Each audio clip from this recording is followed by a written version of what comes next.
You've seen this person before. Maybe at work. Maybe in your family. Maybe it's you.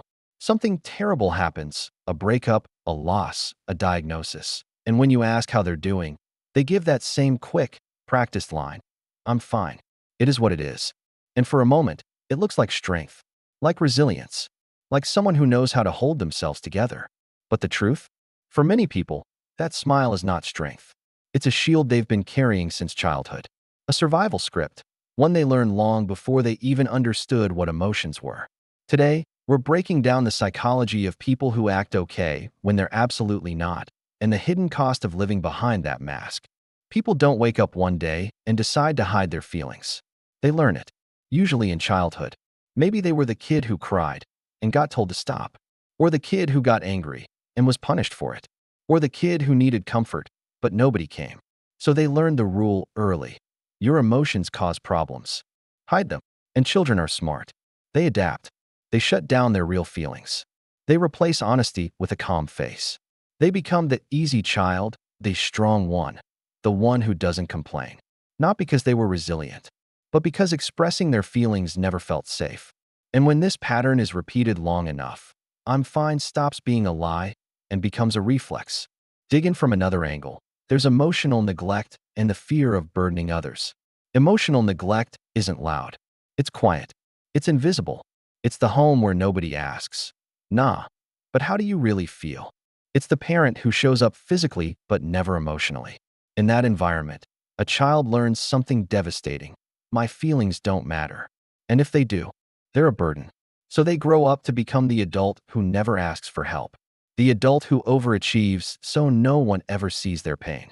The adult who says, "I'm fine," not because they're okay, but because the idea of being a burden terrifies them.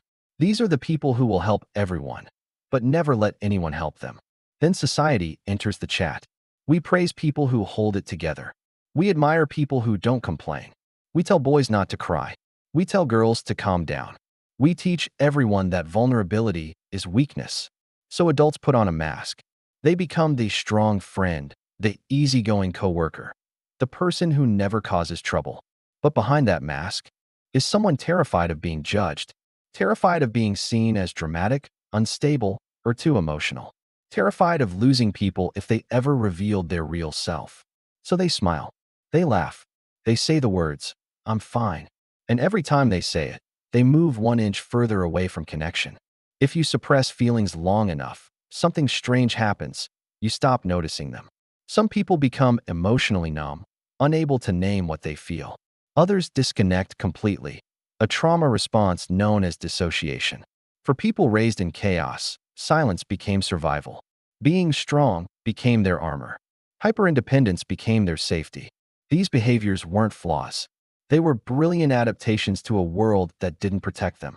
But as adults, these same coping skills become the chains that keep them lonely. When someone always says they're okay, they're not lying to hurt you. They're protecting themselves the only way they know how. But that protection is expensive. It blocks connection. It builds isolation. It leads to anxiety, depression, and that quiet, aching emptiness people rarely talk about. Healing starts when you finally understand. This wasn't weakness. This wasn't drama. This was survival. And sometimes, the most powerful thing you can do for someone who insists they're fine is just to sit with them. No pressure, no interrogation, just presence. A simple, quiet way of saying, "You don't have to be fine with me." If you want more deep dives into why people behave the way they do, make sure to subscribe. And if this hit home, drop your thoughts in the comments. You never know who might feel seen because of your story.